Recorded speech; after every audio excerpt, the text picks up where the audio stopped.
Alright, check this out, y'all. Okay, this is NPR.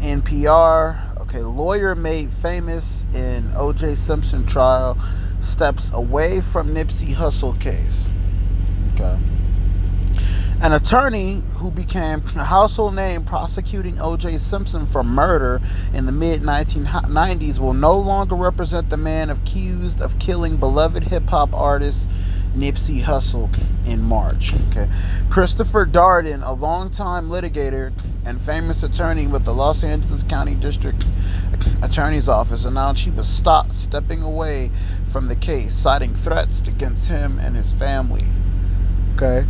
In a Facebook post Friday, Darden said he was unsure if he would disclose reasons for withdrawing before later referencing the case that made him famous.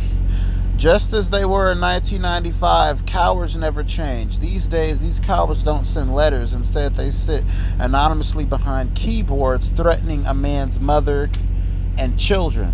Darden played a central role in the Simpson case, dubbed the trial of the century, where racial overtones permeated those court proceedings.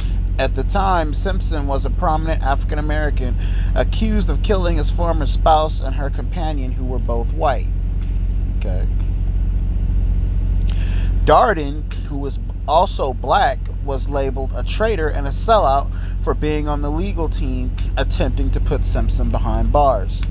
He faced backlash once again, this time for representing the black man accused of killing Hussle outside the clothing store the Grammy-nominated artist owned in South Los Angeles. The Los Angeles Times reported Darden submitted paperwork to the court on Friday and left before his now former client, Eric Holder, the alleged gunman in the Hussle killing, appeared in court.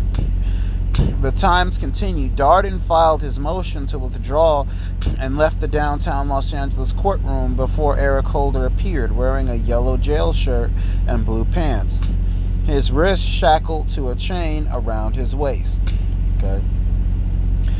A judge granted Darden's request and assigned a public defender, Merle Lotman, to the case. It's unclear whether Lotman will continue to represent Holder, because he must first determine whether the public defender's office has any conflicts.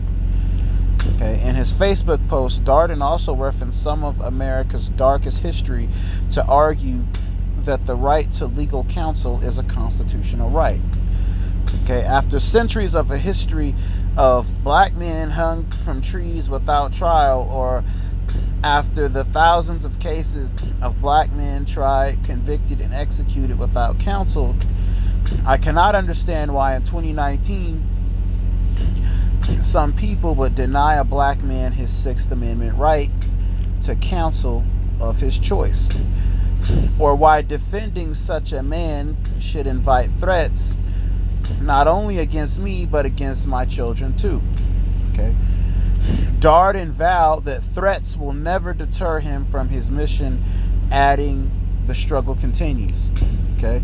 As for Darden's former client, Holder pleaded not guilty last month to charges that include 1 count of murder and 2 counts of attempted murder. He was ordered held on $5 million bond.